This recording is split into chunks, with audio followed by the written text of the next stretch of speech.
And a good Monday, everybody. Welcome in. Chasing Big Joe, 102.5 The Game. He's Big Joe Dubin. I'm Chase McCabe. Dr. Crane on the ones and twos. Nick Frazier behind the glass. Hope you're all doing well. Had a nice weekend. I'm back in the saddle. Good to be here. Glad to see the place didn't burn down. Not yet, buddy. Welcome back, man. I'm right now on a petition with the United States government and our officials to change March Madness, because I think madness is too tame of a name after what we experienced Thursday. I'm telling you, Dr. Crane and I talked about it on our remote Thursday when you were doing your little Bath and Body Works trip, that we it started Thursday. I mean, the Kentucky game on Friday, what we saw this weekend, the damn buzzer beater that Vandy, that I'm still convinced went in. And it went in, but it then came out. I'm telling you, I laid on the floor. I mean, Tyler Tanner I laid on the floor. I'm like, what is going on? But what a weekend. I mean, then last night's game, the Tennessee game was fantastic. The Iowa-Florida game, and then it finished off with Alabama beating Texas Tech by at least 100. Yeah. I'm like, that's how we're going to end the weekend with that? But my Lord, man, I mean, it couldn't have been any better. Good for Tennessee, going to the Sweet 16. Pretty impressive. That was a fun game. I will say about the Vanderbilt game, I can't sit here and bang the table and say they deserved to win that game because they were behind most of it. Yeah. Now, did they played well enough to tie it and to be right there in it? I mean, Nebraska, kudos to them for doing, historic things with that program, and Hoiberg, who is one of the worst NBA coaches of all time, and now has turned that program around. I didn't know his kids play for him at Nebraska. Yeah, I didn't know that. They only mentioned it 1,040 times. Well, I didn't know that until that game because obviously I'm really not that invested in Cornhuskers basketball. Right. So. Nobody else is either. Yeah, well, they haven't been up until this year. Apparently. Crazy. So right. But my literal reaction was when Nebraska hits that 2-pointer at the end, I was like, okay, got time though.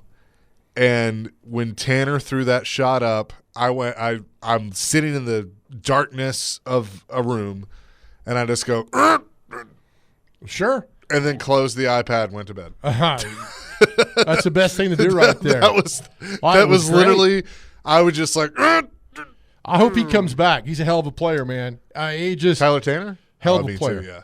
It was great watching that. And also, on this show, he's not ready for the league. And I've told you this, and Dr. Crane doesn't know this. Nobody knows.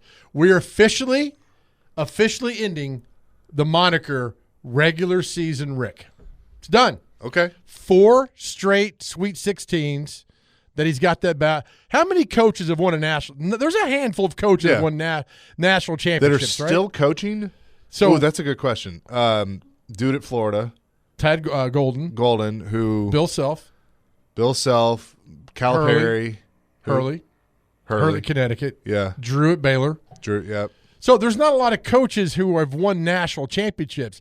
This guy just gets in there. There's probably more that are out there still, but they're in the Sweet 16. That was a hell of a game versus Virginia. Patino, love it, man. So we're stopping the regular season Rick. That's 4 straight Sweet 16s. How many programs would love 4 straight Sweet 16s? Every program would. So good job by Tennessee, Gillespie, Ament, those guys watch. And I'll be honest, I didn't watch any basketball until like mid-February because I know a lot of people didn't. We'd get invested when March Madness hit. So this is great. By the way, did you see the Florida game? Yeah. That last play of the game, that looks like something me, you, and Dr. Crane would have drawn up. Like, all right, we're going to pass the ball, do that this. Was bad. Do you not take a shot? But no, you do. Like, right? You go in there and get the foul and take the shot. They didn't deserve to win that game.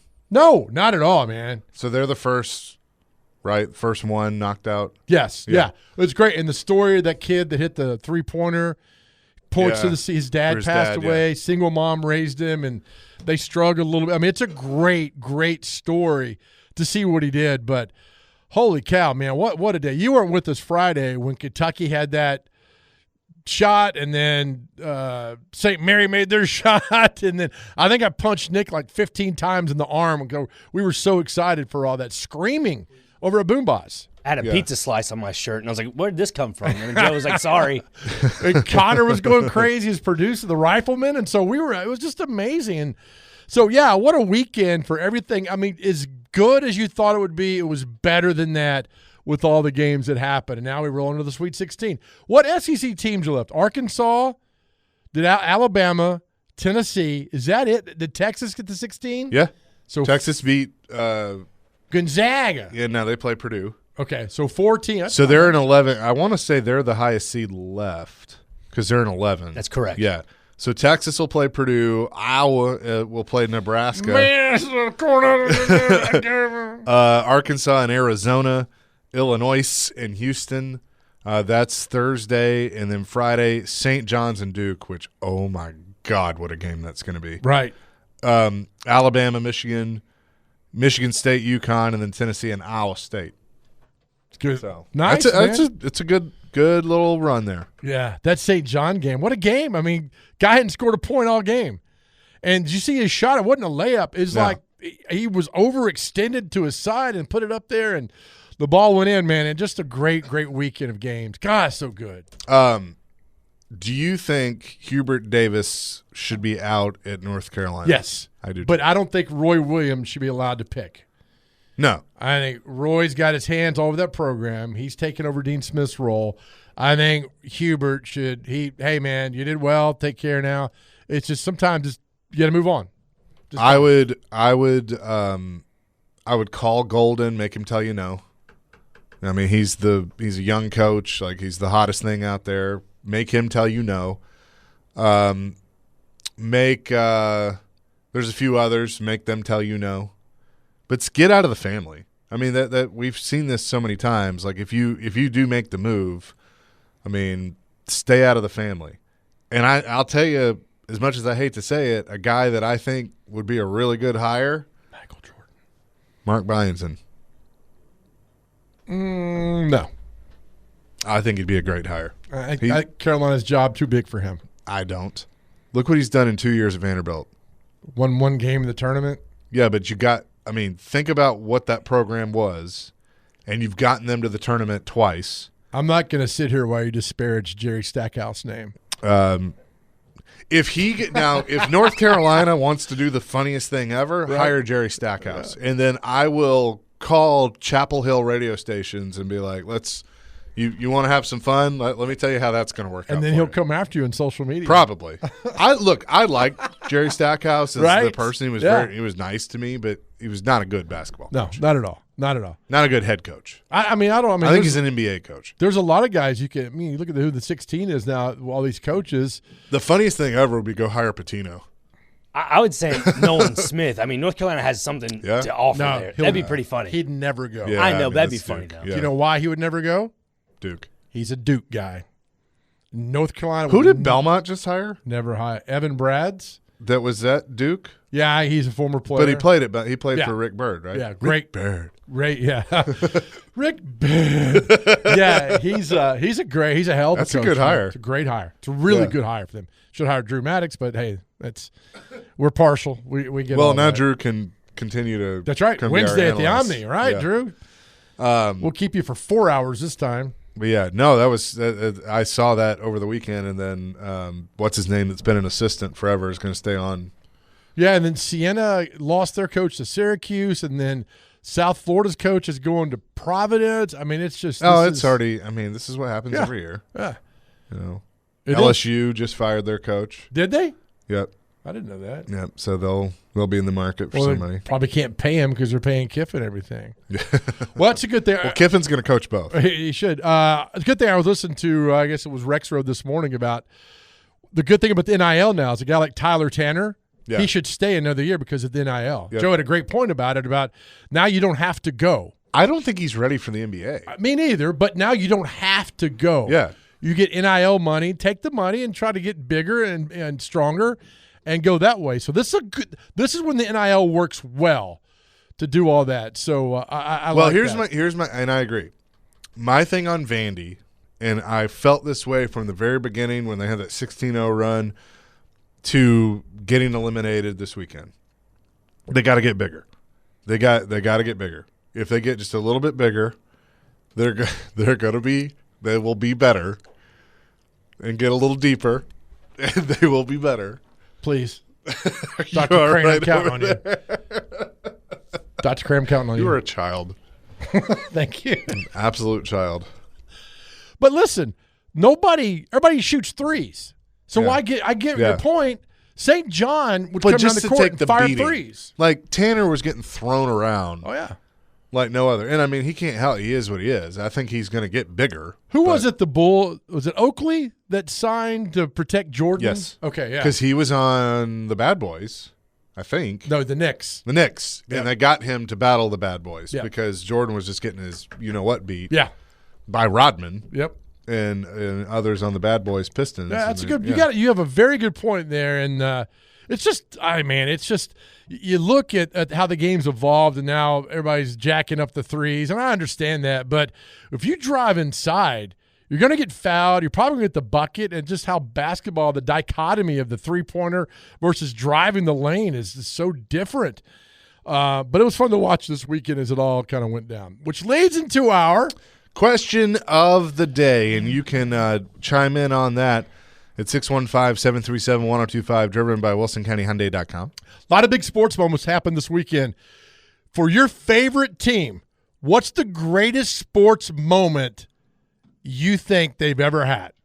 If that basket by Vanderbilt goes in, that's number 2 at Vanderbilt. Number 1's beating Alabama. Yeah. That's a number 2 all-time favorite moment for Vanderbilt. If that bucket, how it goes in, you win the game, it's a damn 55-footer. But what's the greatest sports moment for your favorite team? College, pro, soccer, hockey, it doesn't matter. Any sport across the board, because we saw some, like that play for St. John's. That might go down as the greatest play of all time. The Iowa three-pointer, that might be the best play of all time. I mean, so it goes on and on and on with some of these buzzer beaters. But what's the greatest moment you think in your favorite sports team's history? I mean, if I'm going Vanderbilt, it's beating Alabama. I mean, that's pretty easy. Yeah. But what would be number 2? If Tanner's shot would have gone in, I know it doesn't happen. What is number 2 right now is what you're asking. Is it Barry Goheen when he beat who'd he beat? Nebraska? No. I think it's tournament. I mean, if it's football, could be anything. It's Cutler in 2005 when they went up to Knoxville and finally won. First time in 23 years over Tennessee. Yeah, I would say that. Basketball, I mean, that's a big one. Or Pittsburgh. He beat Pittsburgh. Yeah. That's what it was. Our question of the day is presented by Aries Tactical. Your safety, your skill, your Aries Tactical. First-time shooters shoot for free. Just tell them that I, Chase, sent you. Check them out at ariestactical.com. We'll answer this and much more. And it is a Reaction Monday brought to you by Pella Windows and Doors of Nashville. It's Chase and Big Joe. Tim Hasselbeck going to join us today at 1 o'clock instead of tomorrow. So we look forward to that. John McClain on Wednesday. But we'll have Tim at 1 and more coming here on Chase and Big Joe 102.5 The Game. Good stuff, Dr. Crane, making us feel good today on a Monday. And please forgive me. Who is this? This Ronnie is Millsap. Okay, that is Ronnie. All right. The great. He just had his birthday party over at the he did. Opry. Real quick, I did not know Jamal Mashburn was this good. He is fantastic. Did you not? I had no idea. No, I had no. I mean, because Jay Wright isn't doing it anymore. Correct. Yep. And they've had who's the female they've had on there? Because Candace isn't doing it anymore. Right. I don't know. They have a WNBA player that played at UConn. And I apologize for that, and I don't remember her name, but she did a nice job. But Jamal Mashburn has been he's great. Pleasant. He's informative. His tone is great. I mean, he breaks down things. I'm like, wow, this is really, really, really good. I mean, he was one of the best players ever at Kentucky in the SEC, but I thought they hit a home run with Jamal Mashburn. Yeah, really good. Yeah, no, I have liked both teams. I miss Ernie.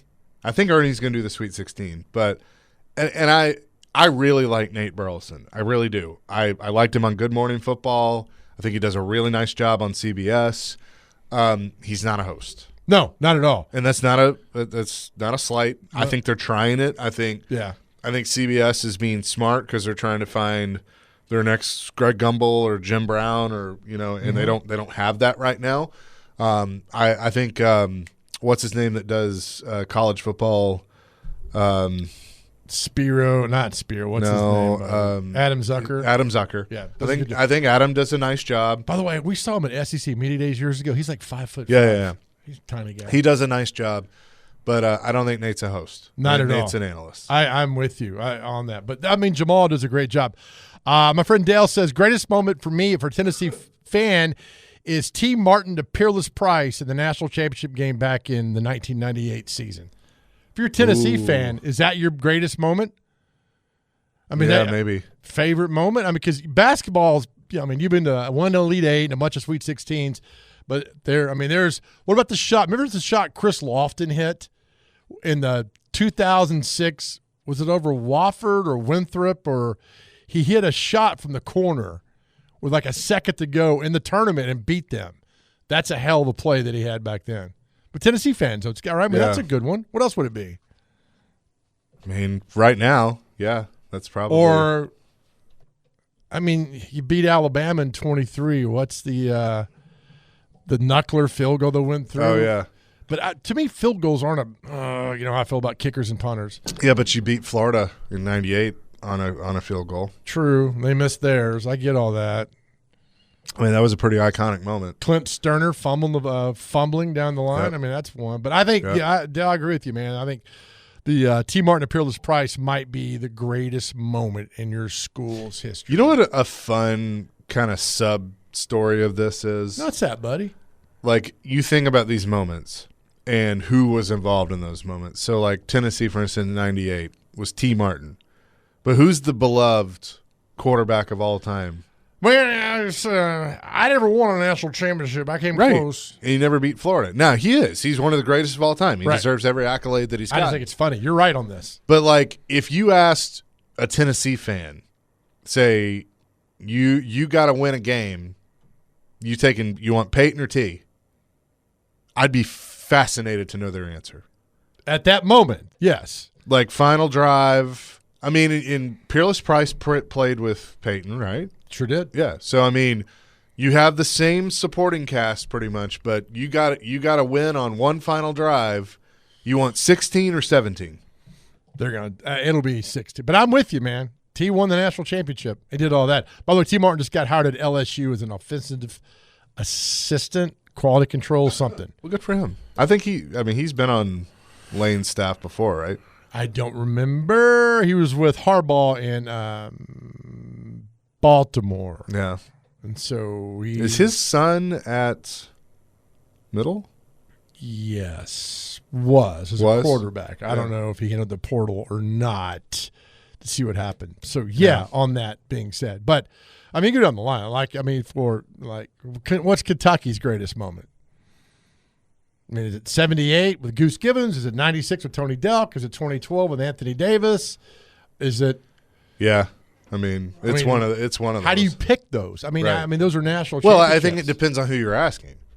If you were, because it's generational. Like, for a lot of Tennessee fans, you're going to have some that are going to say their greatest moment is winning the Orange Bowl a few years ago because they weren't around in 98. Right. It's the eye of the beholder. Something else is that I forgot, and this is how dumb I am, I forgot Pitino. He's done all this great stuff since he's left Kentucky, that the Leitner shot, he was the coach of Kentucky when the Leitner shot in 92. Because he brought it up. I was like, I forgot. He went to won a championship in 96, went to the Celtics, went to Louisville. They won a title. They got taken away from him. And then rightfully so. And then everything else he's done throughout his coaching. But I forgot about that. And maybe he said something funny after the game about that moment and, maybe putting that behind him forever. It's going to not be behind him forever and all those things. But look, what a job. He has a good enough team to make the Final Four. Now, whether they do or not, we'll see. Right. But, what a job. It's amazing. Say what you want about Rick Pitino. The man is a hell of a basketball coach. Yes. So, let's see. Providence, Kentucky, Boston, Louisville. Did he go to Iona? Yeah. And then St. John's. So he's got Knicks. He coached the Knicks somewhere in there. Yeah, okay. So he's gotten 5 teams to the Sweet 16.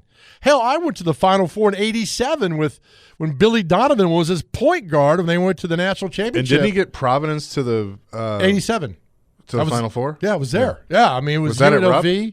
No, was it Superdome? UNLV, Indiana, Syracuse, and Providence. He coached the Celtics too. Yeah, he left Kentucky for Boston. Correct. Yeah.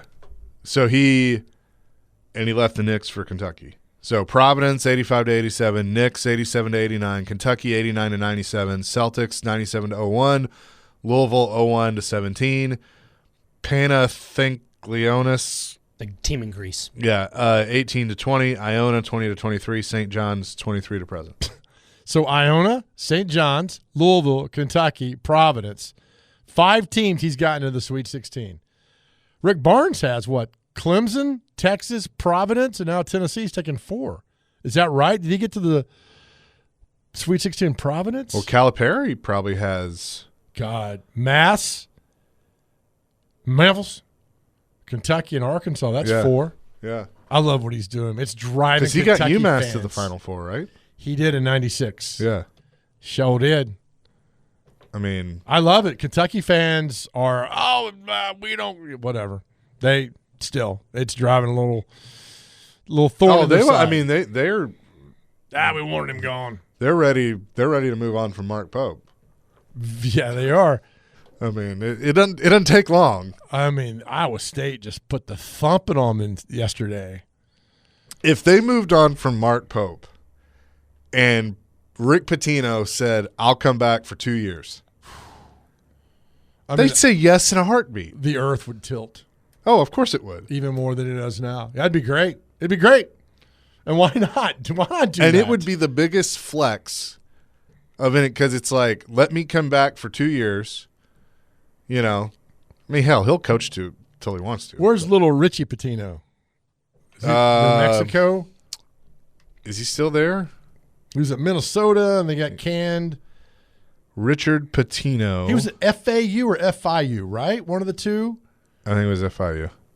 Hang on. He's at Xavier right now. Oh, that's right. Is he? Yeah, he had a 4-year stint with New Mexico from 21 to 25. Before that was FIU, with Minnesota from 13 to 21 and FIU in 2012. Okay. What happened? So is he on Billy Donovan's staff at Florida, 09 to 11? I think he was, right? I think he was. And then he was with Rick at Louisville, 11-12, and the head coach at FIU. Yeah. What was the previous Xavier? Didn't Bill Murray's son coach for Xavier? Oh, he went to UCLA, right? Is it with Mick Cronin, maybe? Maybe. I don't know. We're just throwing stuff against the wall here. Yeah, I don't know, Jim. Maybe, but I forgot Richard Pitino was at Xavier. I had no idea. Renee Montgomery is the female host you guys were trying to figure out. Thank you. You're welcome. Thank you. You're the best, pal. T. Martin was with Lane Kiffin at USC back in 2012. Okay, that's what I thought. Preston has been waiting very patiently on our question of the day. Thank you, Preston. What you got? How you doing, fellas? We're good. How about February 4th, 2018, Burton to Foles, Philly special? That's a good one. Oh, so you're a big Eagles fan. Big. Go Bird. Go Bird. Well, I can't say that. Hey, Preston. Preston, you still there? Yes, sir. What's all this Jalen Hurts hate that's going on now? I don't understand all this. I don't hate him. I don't know what's going on.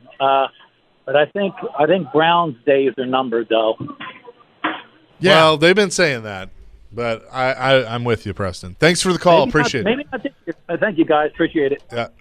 That was good stuff there. By the way, this is a good one. Jason in Clarksville. Jorge Soler's moonshot against the Astros.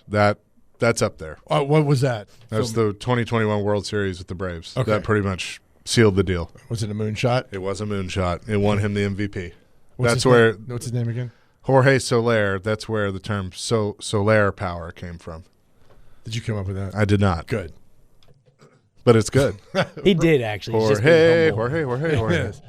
Is that the greatest Braves moment? I think the greatest. I got the greatest Braves moment. I'll tell you what it is. All right, 615-737-1025, and Bill Murray's son is on the UConn staff. Thank you, 0862.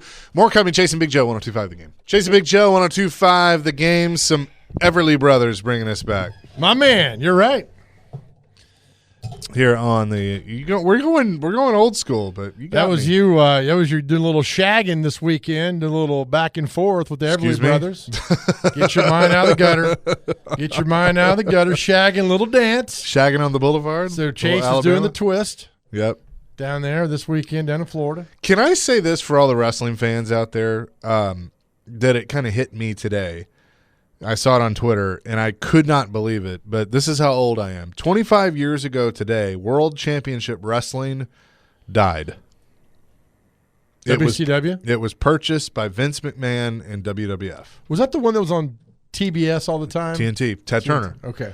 So Turner owned WCW. Right. Hey, Vince, I'm in the wrestling business, is what he said. And it was 25 years ago today.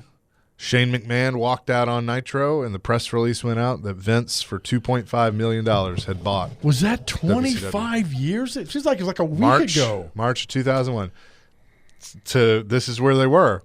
That Nitro was their annual spring break.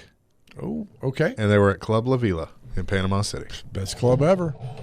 May it rest in peace. May it rest. Thank God. May it rest in peace. They probably needed to burn it to get get some of the germs. That out. and what was it? Spinnaker next day. Burn all that to the ground. Hell yeah, all that stuff. It's still real to me, damn it. I love that so much.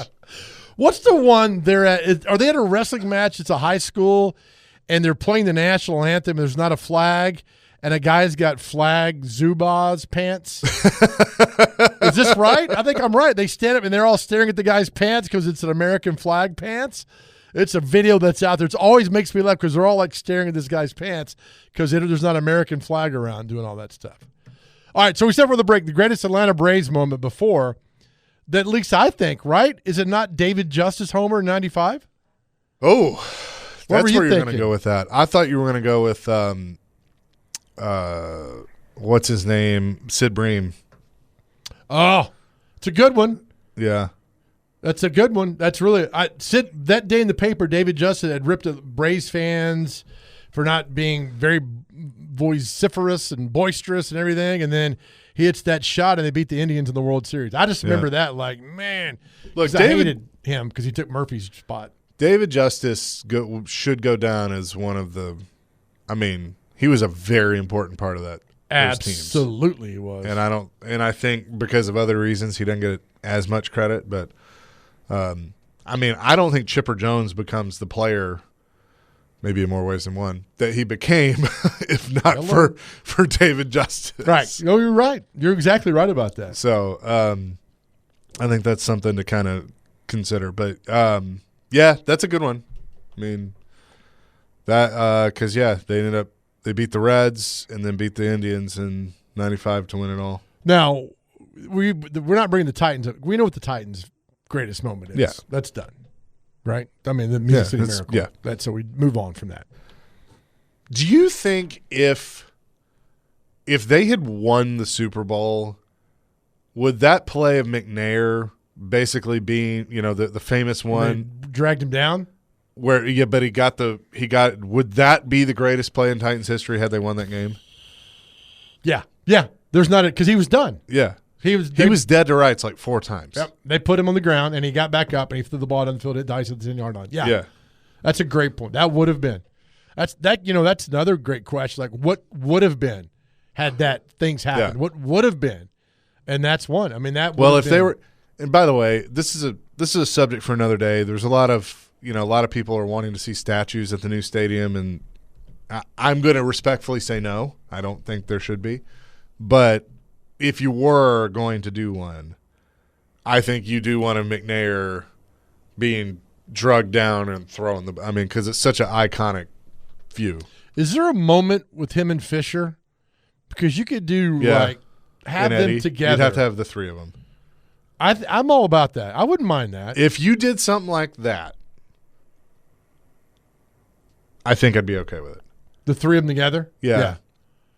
My only right, you got to have Frank in there. And I mean, I know he's not going to get as much credit, but like Floyd deserves a lot of that too. They won't. They're not making a statue. I mean, putting the Ring of Honor is. How many GMs have statues? They don't. Yeah. But I mean, you know. No, I know. Guys like you, all guys. This is for I got it. Y'all know his value. So I don't think he needs a statue to say Floyd, you're great. I don't think that's part of that, but I do think that at this. I think they'll put a statue. I think they will. I think it'll be with McNair. I think they'll put a McNair statue. And you can get away with that. It's.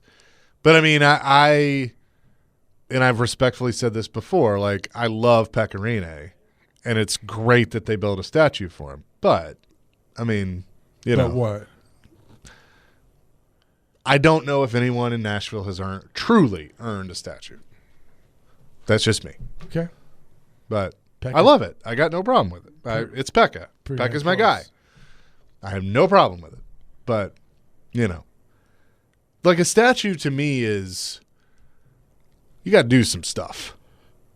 Like championship stuff. And that's a tough one, man, because I mean, I love. I love Marino. Yeah. And he doesn't have a champion. Yeah. Charles Barkley. That's fair. One of the greatest of all time. That is a fair. You know what? That's a fair counterpoint. So I don't know. I don't know all that, but I know if they put one at, at Nissan. I mean, if there's a way you can incorporate the Ford, Fisher, and the other three, that's great. But I don't know how that's going to play out over there. If you're not going to do one, don't do any. Just don't do any. You already got the guys in the Hall of Fame, and their numbers are retired. So that's. Josh says, sort of joking, sort of not. I'd love to see a statue of Derrick Henry planting Josh Norman in the turf. Should, yeah. Or have like a hologram you could walk through and see that. We probably will have that one day. How badass would that be? Like you walk through like like the Yankees have like Monument Park or whatever. You walk through where the old stadium was and like you see the Miracle.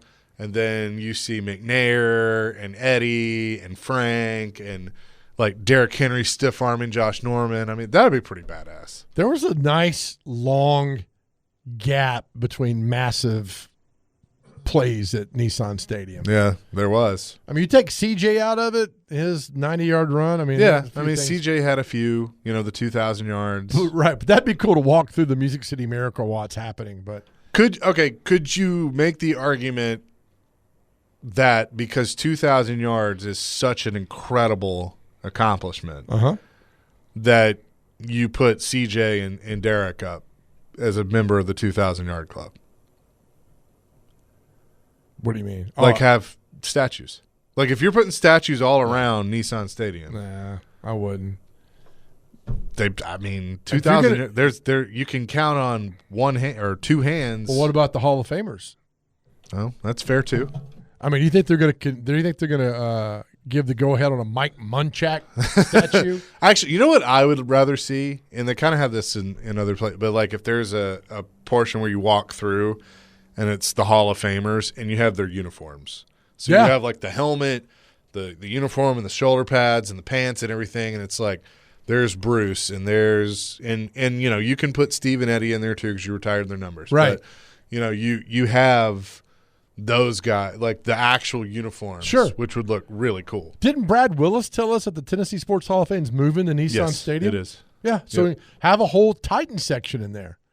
I don't know if the Titans will want that or not, but have that section in there where you can go back, you go in the game, might as well go over there and honor the past since they've been here. So I think that's all fine. But if you're going to do one, I mean, you're going to have to do like 7 or 8. I mean, so you're best off right now just like, all right, well, we'll deal with that down the road to put up a statue or not. Doug and Franklin, when was the Braves comeback where Plaster left early and they ended up coming back and winning? That was Sid Bream. Sid Bream. That's right. Hey, what's the Preds' greatest moment?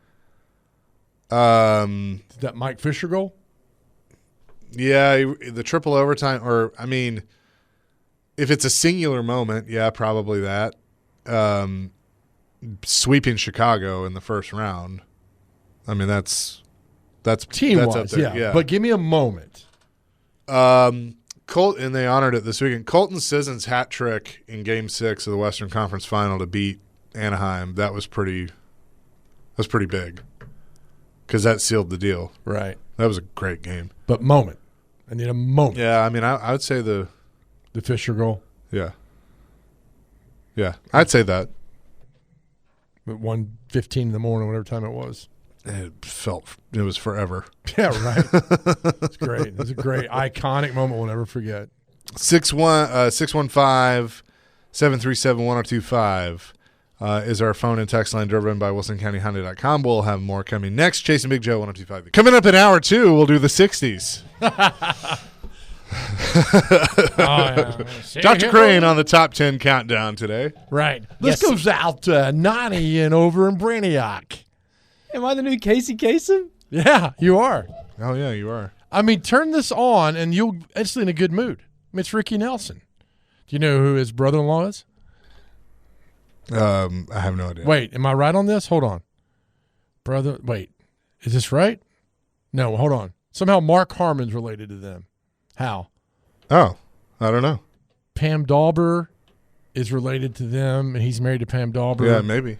And the Nelsons. I just would like to say, am I right? If we could figure out how to get Mark Harmon on the show, that would make me so happy. You don't do anything else around here. Yeah, I would. Why don't you try? By the way, I'm wearing Derek Mason's headphones, so I feel like I'm important today. Sorry, Derek. They're going to smell like Bath and Body lotion. Juju loves. They look good. Yeah, thank you so much. Al in Franklin.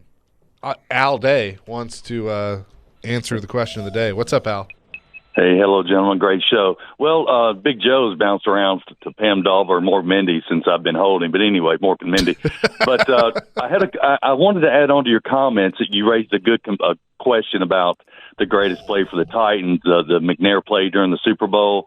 And I'm probably stating something very obvious to everyone, but we know it was the Music City Miracle preceded, so that's the best one we all I go to, of course. But if he would have done that and say scored the winning touchdown on such that miraculous, I can see the play just play out in my brain right now. It's a hell of a play. But if he'd have done that and say we score, he would have threw a touchdown and the game's over.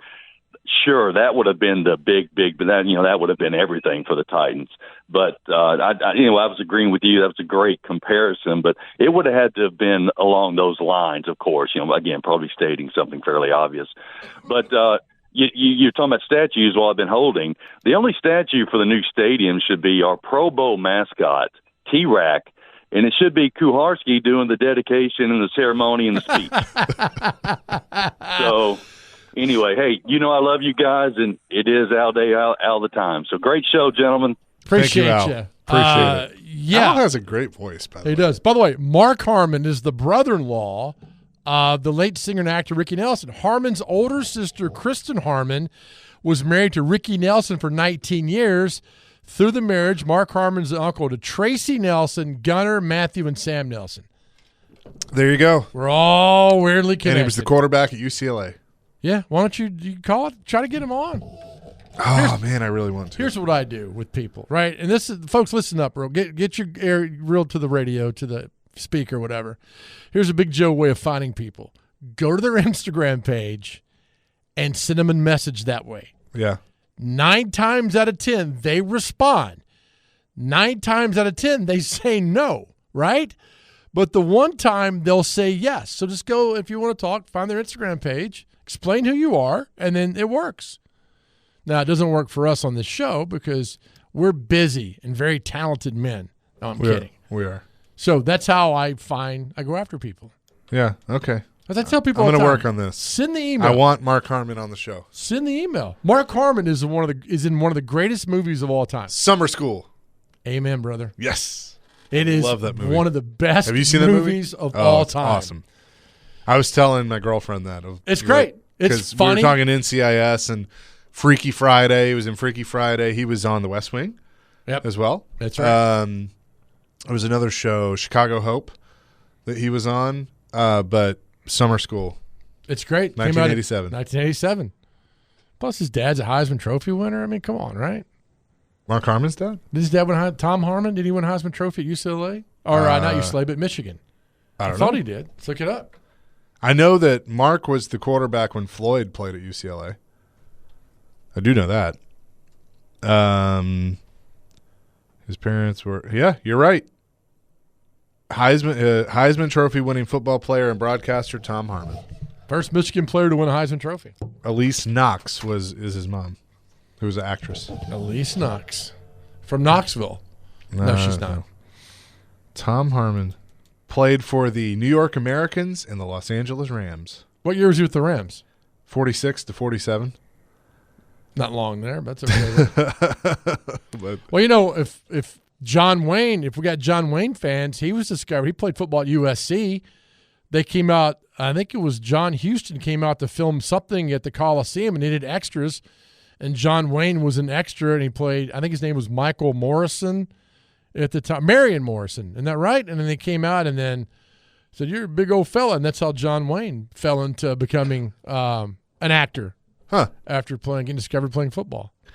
So, ironically, this is a line in Mark Harmon's Wikipedia. During his first game, his UCLA team produced a stunning upset on the two-time defending national champion Nebraska Cornhuskers. It's all Nebraska. So is that 70? The Bruins were an 18-point home underdog to the top-ranked Huskers, but won 20-17 on a late field goal by Efrain Herrera at L.A. Coliseum. Former Dallas Cowboy Efrain Herrera. Yeah. In his senior year, Harmon received the National Football Foundation Award for all-around excellence. During his 2 years as a quarterback in Coach Pepper Rogers' wishbone offense, UCLA compiled a 17-5 record. Harmon was UCLA's starting quarterback for 2 seasons, but was not selected in the 1974 NFL Draft.